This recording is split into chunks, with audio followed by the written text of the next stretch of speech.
Bonjour et bienvenue dans cette nouvelle édition de Let's Talk. Je reçois aujourd'hui une grande et belle personne. Elle est africaine, elle est sénégalaise et ivoirienne. Elle s'appelle Nabou Fall. De tout son nom, c'est Nabou Fall. Elle est née à Dakar. Elle a grandi entre Dakar, la Côte d'Ivoire et la France aussi. Absolument. Elle est diplômée d'une école supérieure d'ingénieur en informatique et génie des télécommunications. Ça, tout le monde ne le savait pas. Bonjour Nabou. Bonjour Louis. Et bienvenue à Lomé. Merci, je me sens chez moi. Hein. J'aime Lomé. Hein. Je vois ça, parce que c'est pas que la deuxième fois que... Non, j'aime trop le Togo, c'est trop chic.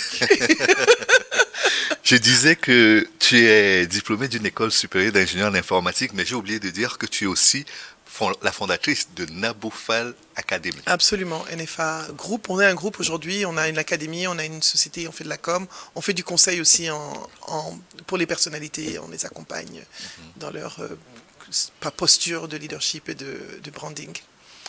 Et le thème que nous avons retenu, c'est le développement personnel et professionnel de la femme africaine. Mais je sais que vous faites plus que ça.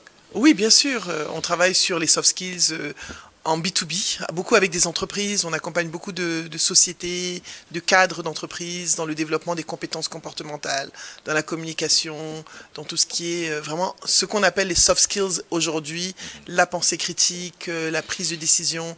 On outille les cadres à développer leurs autres compétences, parce qu'ils ont des compétences techniques, mais pour aller au-delà et pour servir les objectifs de l'entreprise, il faut des compétences professionnelles différentes.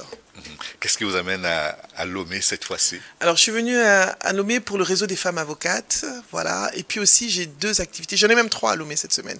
J'ai le réseau des femmes avocates, donc j'ai donné un keynote ce matin.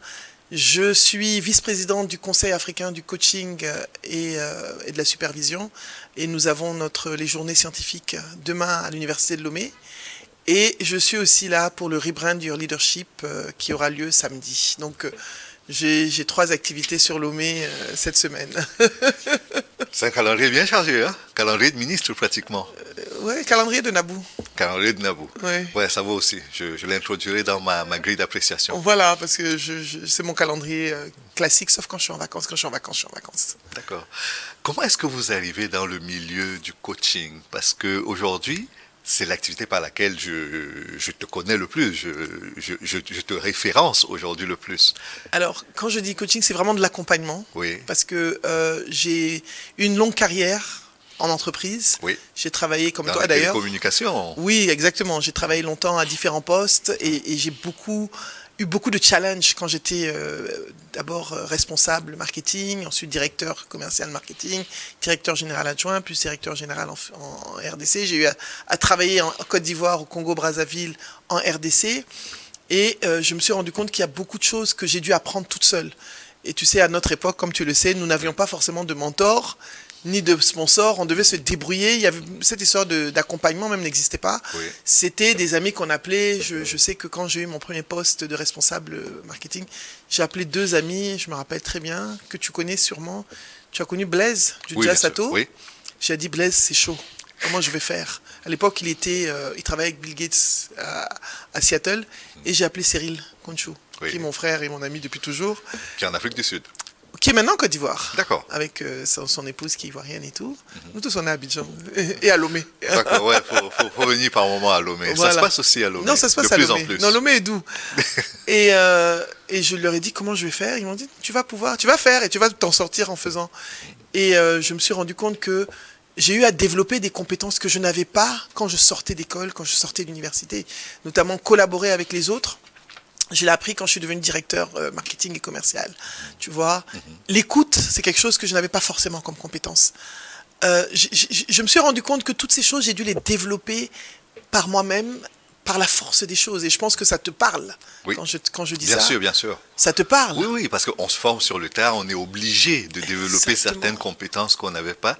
Et quand on a développé tout cela, il faut partager. Il faut partager. La négociation, là, quand je suis allé négocier mon salaire, mon poste au Caire avec Naguib Sawiris, qui était un de mes patrons, mon patron quand je travaillais pour les télécoms au Congo, pour Rascom Télécom, j'ai appelé un ami, Eddy, je lui ai dit, Eddy, comment je fais? Je vais aller négocier mon salaire, je fais quoi? Il me dit, si on t'a choisi, c'est que tu as les compétences, tu vas, tu dis ça, tu commences ça, tu demandes ça. Et ça a marché. Mais tout ça, ce sont des personnes qui m'ont apporté ça. J'ai pris un peu par-ci, un peu par-là, et je l'ai intégré à moi. J'ai pris aussi beaucoup de formations, je me suis formé. Je suis allé faire une formation de leadership à Harvard Business School. J'ai pris un certificat en leadership de femmes avec des femmes de tous les pays du monde. C'était sur le campus de Harvard. J'ai beaucoup appris aussi. J'ai compris que le leadership, c'est la transmission. J'ai fait ça il y a une quinzaine d'années, je pense. Donc, toutes ces choses que j'ai eu à avoir, tous ces pays où j'ai travaillé, où j'ai développé des compétences aussi de communication interculturelle, de management interculturel, et ça te parle. Parce qu'aujourd'hui, des gens comme toi et moi, on est juste africains. Les gens essaient de nous mettre dans des cases, Oui. mais on n'est dans aucune case, en fait. On est juste des enfants du continent.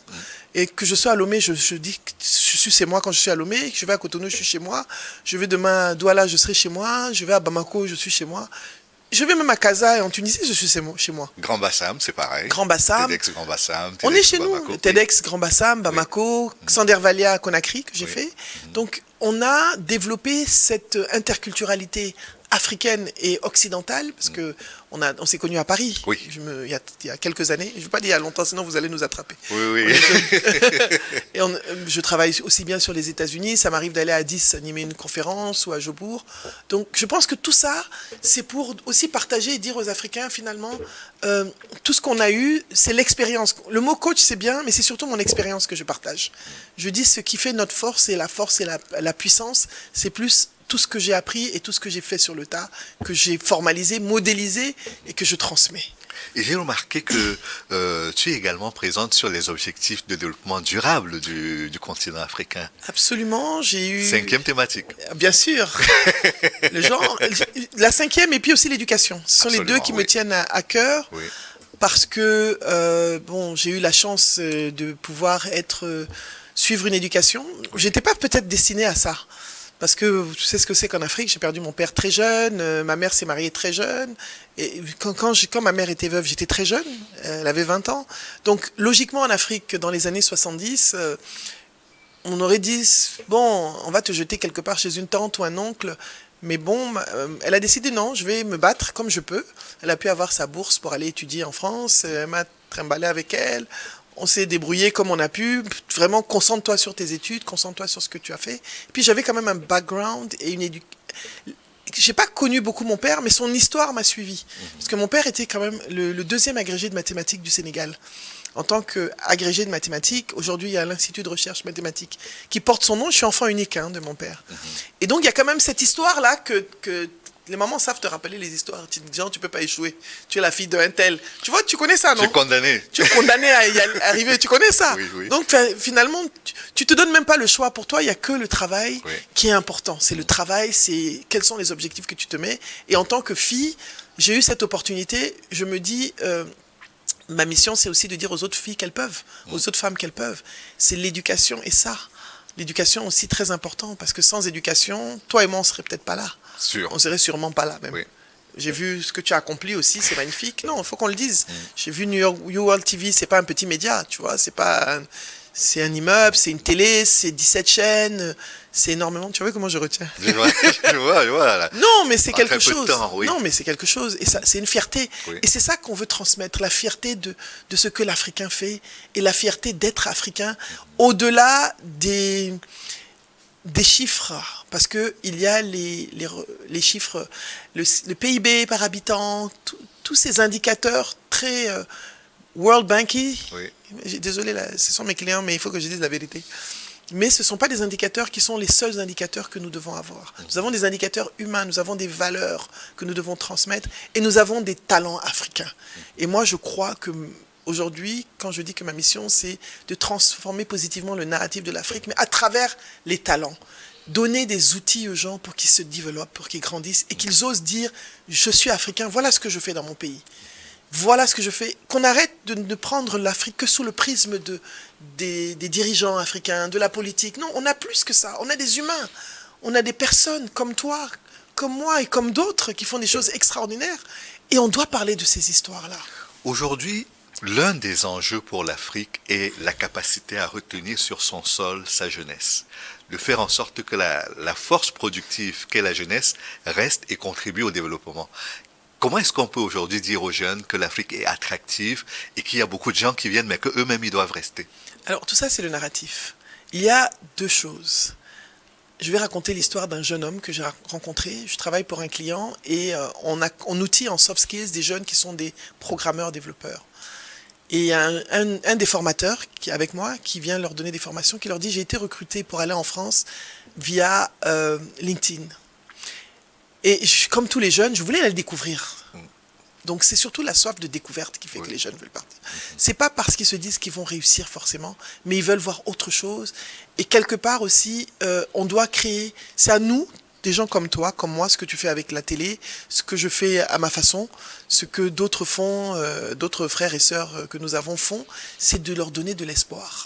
Oui. L'espoir et leur dire ne pas criminaliser le départ. Ne pas criminaliser le départ, parce que le départ, ça dépend comment on part. Partir en bateau, je ne le cautionne pas. Traverser le désert, je ne le cautionne pas. Mais ce jeune a pu partir, mais tu sais quoi? Pourquoi je raconte son histoire? Il est revenu parce qu'il a vu que c'était pas ça.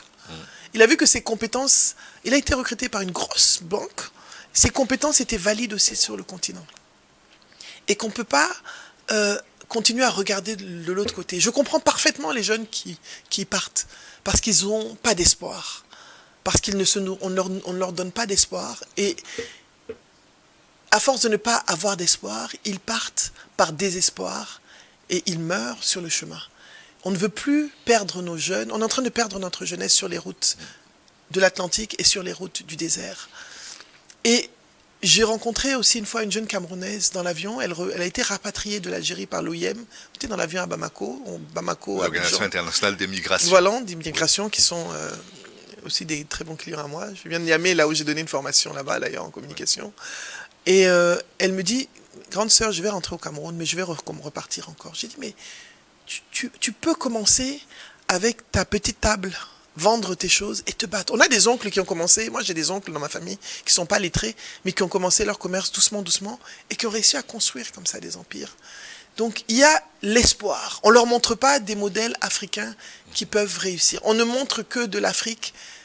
Les médias occidentaux, je suis désolé de le dire, ne montrent de l'Afrique que le désespoir. C'est pour ça, ton média est important. Ce que nous faisons à partager, montrer des personnes qui font des choses est importante. Et il faut qu'on leur donne de l'espoir. Parce qu'aujourd'hui, nos jeunes n'ont plus d'espoir. Et je les comprends. Ils ont des diplômes. Et il faut qu'on retravaille le mindset. C'est vrai, les diplômes, c'est très bien. Je ne suis pas contre. Je suis pour qu'on étudie. Mais il faut qu'on se dise, qu'est-ce que je peux faire qui peut me rapporter de l'argent? Il faut une adéquation. Il faut une adéquation parce que les curricula ne sont plus forcément adaptés aux besoins. Donc il faut qu'on ait un travail de fond, de réflexion. C'est bien, je ne dis pas, les doctorats c'est très bien, la recherche est importante, mais aujourd'hui on a besoin de personnes qui ont des qualifications dans des secteurs de construction, de plomberie par exemple, de maçonnerie, mais professionnels. Les écoles de formation professionnelle doivent exister. Mais comme on a donné un narratif où on dit qu'il n'y a que l'intellectuel qui est quelqu'un de bien, on ne se dit pas, je peux être un intellectuel et être un photographe, je peux être un intellectuel et être un plombier, être un chef. Et moi, j'ai un ami, un cousin, qui a fait ses études à Arizona State University, mais il est passionné cuisine, il est devenu chef. Donc, on doit valoriser les métiers. Et ça, c'est la culture anglo-saxonne, c'est le faire. Tu es saxophoniste, on te dit que c'est ton métier. Nous, nos parents, quand tu voulais être footballeur dans les années 80 ou chanteur ou... tu as raté ta vie. Tu as raté ta vie, alors que ta vie, tu peux la réussir de mille manières. Et c'est ce narratif, ce mindset qu'on doit inculquer à nos jeunes, que ton talent peut t'amener quelque part. Ton talent peut t'amener quelque part. Pas seulement tes diplômes, oui, mais au-delà des diplômes, tu as des talents, tu as des compétences autres qui peuvent tu mets tout ça ensemble, tu peux en faire quelque chose. Tu peux en faire quelque chose qui peut avoir une valeur ajoutée pour la société. C'est très important.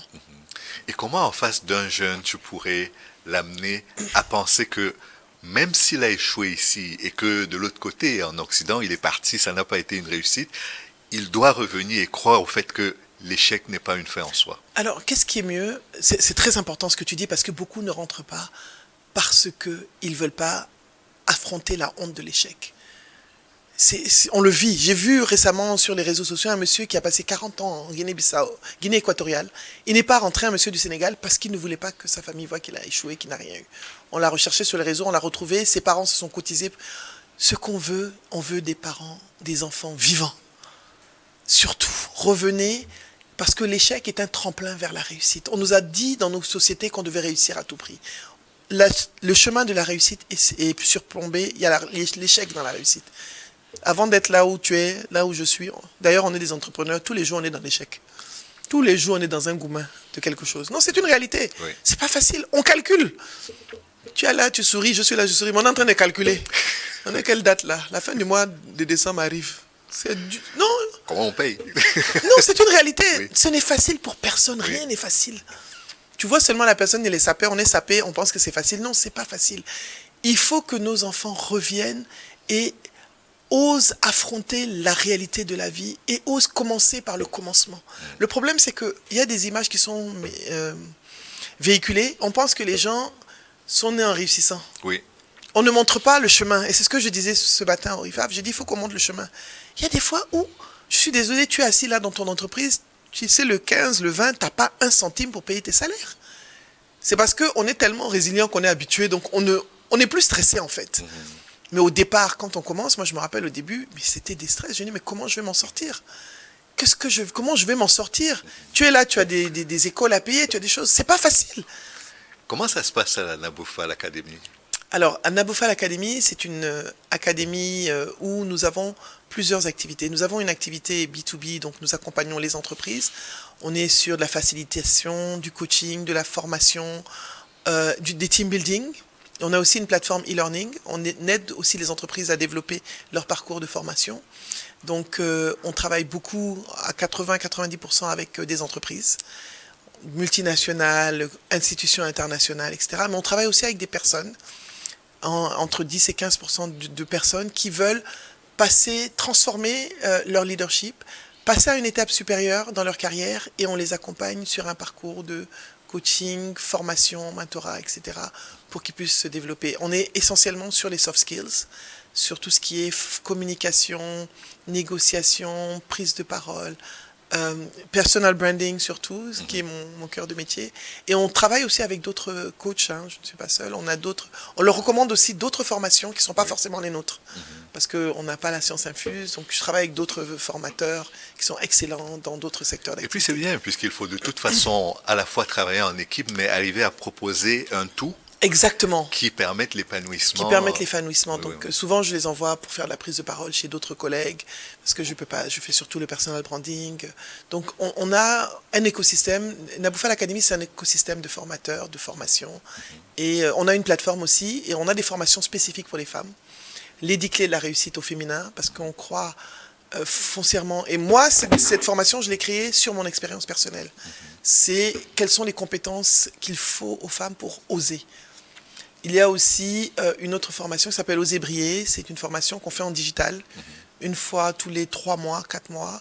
Et là, on a des hommes, des femmes pour développer leur storytelling, comment raconter leur histoire, comment développer leur branding, oser. Et on le fait aussi avec des dirigeants de high level, en one-to-one. On leur propose des formations, de l'accompagnement. Donc voilà un petit peu ce qu'on fait. J'ai vu sur le site naboufal.com comment on entre en contact avec toi et avec ton équipe. Avec mon équipe, oui. Surtout. Oui, avec mon équipe, voilà, les gens peuvent aller sur le site naboufal.com. Ils peuvent m'écrire sur LinkedIn, je réponds à tout le monde en fait. D'accord. Je réponds à tout le monde sauf les gens qui disent « Aidez-moi, je ne suis pas gratuite ». Non, il faut qu'on dise les choses aux gens, parce que le conseil n'est pas gratuit, ça c'est mon côté BAM. Oui.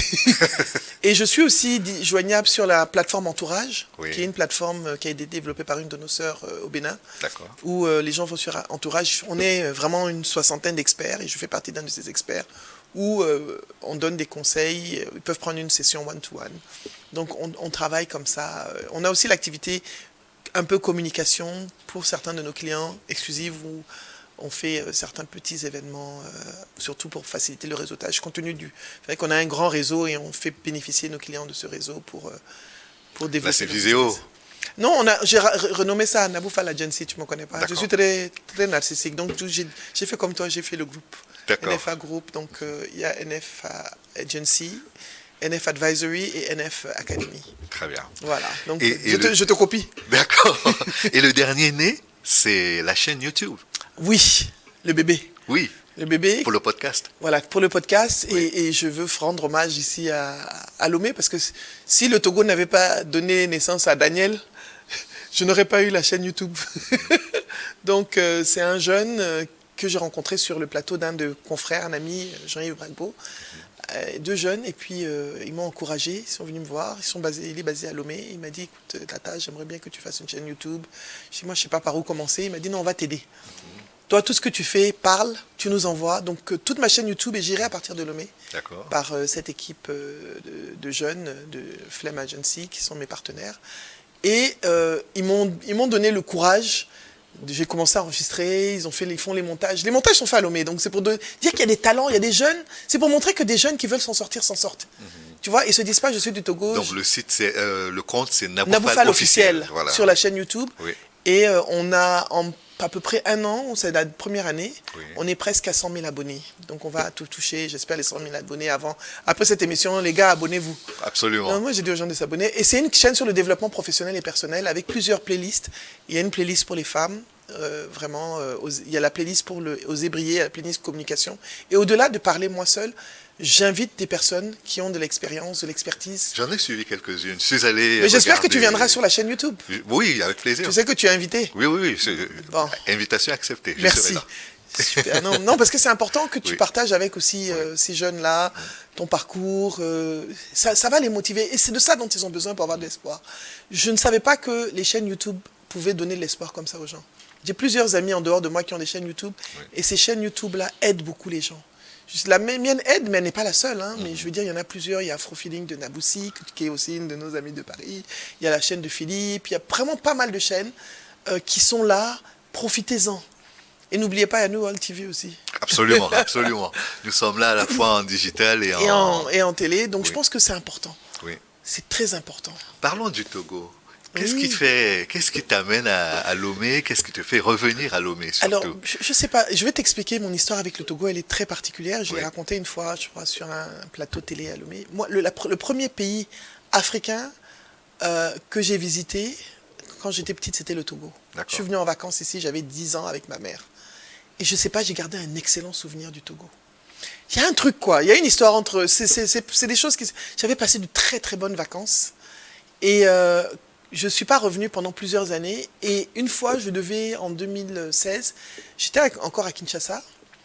Et j'ai dit à mes enfants, on va passer les vacances au Togo parce que j'ai tellement aimé. J'ai envie que vous connaissiez ce pays où j'ai gardé de bons souvenirs. Premier pays africain en dehors du Sénégal. Oui. Et après, c'était la Côte d'Ivoire. C'est le Togo et la Côte d'Ivoire sont les deux pays que j'ai découverts. Je vais à 9-10 ans. Et 9 ans, c'était 9 ans, je crois. Donc, je suis venue avec mes fils en 2016. Et je suis venue, j'ai appelé un monsieur, on a pris des billets, je suis venue de Kinshasa. Et j'ai dit non, on va passer des vacances. On est allé à Agbo-Drafou. Oui.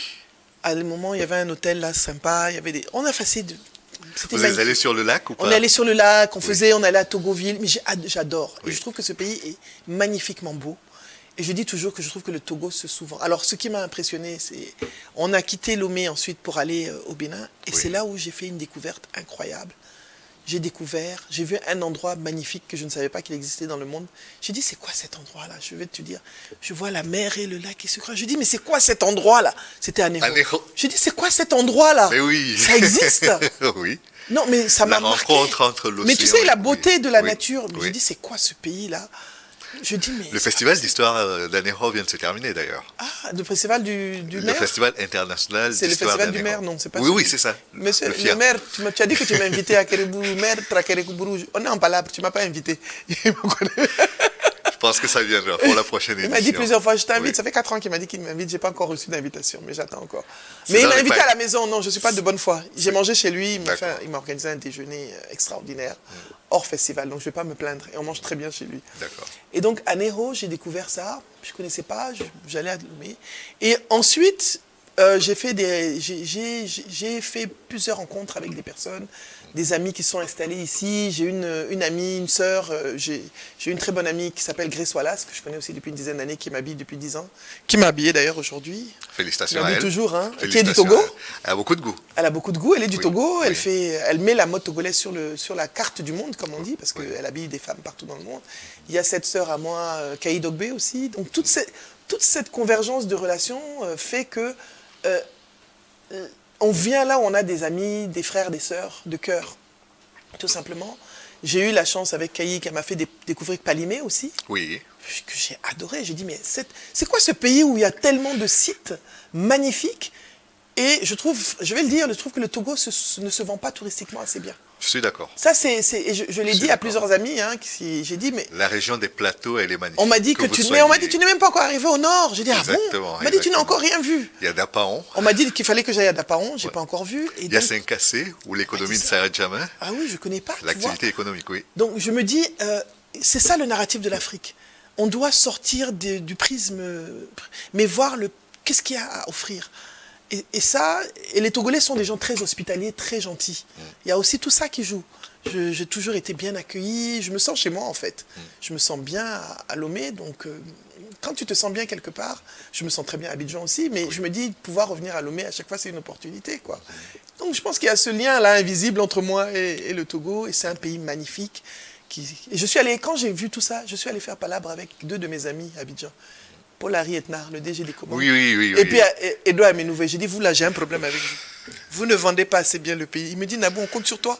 J'ai dit, mais c'est quel pays qui est beau comme ça? Tu as investi d'une nouvelle mission, ambassadrice de marque du Togo. Il faudrait faire le branding personnel. Non, on ne peut pas le branding du pays. Togo. Le Oui. Togo a énormément à offrir en termes. Regarde, on est dans une ville au bord de la mer, mais c'est pas possible.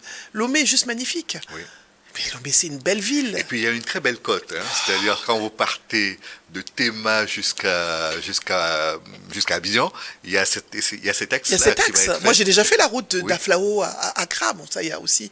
J'ai une histoire quand même avec Aflao. Quand je voulais aller au Ghana, quand je vivais en Afrique centrale, je prenais l'avion sur Lomé. Oui. Ensuite, je faisais la route jusqu'à Accra. Donc, il y a toutes ces petites ces histoires. Et puis, ma mère a eu des amis ici, des grandes amies au Togo. Donc, tout ça, ça joue. Et puis il quoi. y a les Nanabens également. Il y a C'est cette le histoire patrimoine des femmes national. extraordinaires. Oui.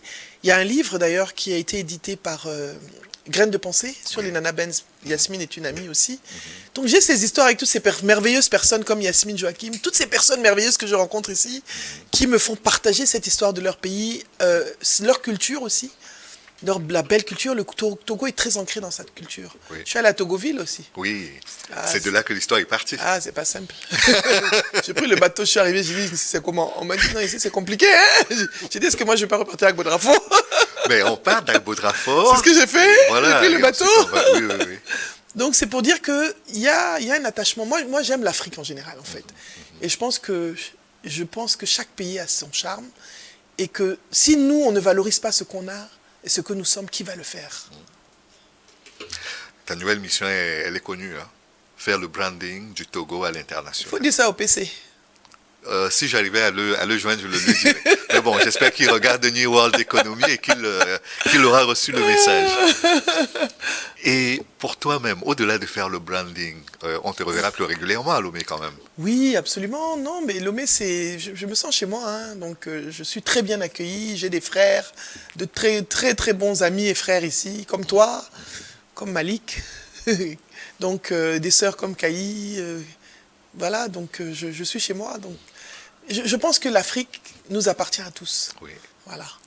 Et j'espère surtout qu'au-delà de tout ce que nous nous sommes dit, on arrivera également à reprendre ton contenu, le contenu de ta chaîne, YouTube, Naboufal officiel, et qu'on pourra par moment partager des Absolument. extraits. Non, c'est votre chaîne. D'accord. Vous pouvez faire ce que vous voulez. Daniel est là, donc vous pouvez vous voir avec lui. Ils sont là, donc il n'y a aucun souci. Toi-même, tu sais. Comme on dit, toi et moi, c'est pas aujourd'hui. Voilà, On dit à Abidjan, exactement. donc c'est Dieu qui nous a mis ensemble il y a peut-être 15 ans ou 20 ans, je sais pas, presque 20 ans d'ailleurs. Donc On voilà. va pas dévoiler parce que ça va nous vieillir. Non, plus que- je me suis arrêté à 25 ans. Tout le monde me dit que tous les ans, moi j'ai 25 ans. Mais mes enfants vont avoir 24 ans, mais j'ai un an de plus que mes enfants. Voilà, c'est ça. C'est le Donc, plus important. C'est le plus important. Non, mais je suis contente d'être là et je suis contente de pouvoir honorer ce plateau qui est quand même un accomplissement d'un frère. Et on a besoin de cette construction de narratif par nous, pour nous. C'était un réel plaisir de te recevoir, Merci. Nabou. Magloire, merci pour Louis, merci pour l'invitation. Merci surtout d'être venu. Mais est-ce que j'ai le choix? C'est chez moi. C'est comme si tu remercies quelqu'un d'être venu à la maison.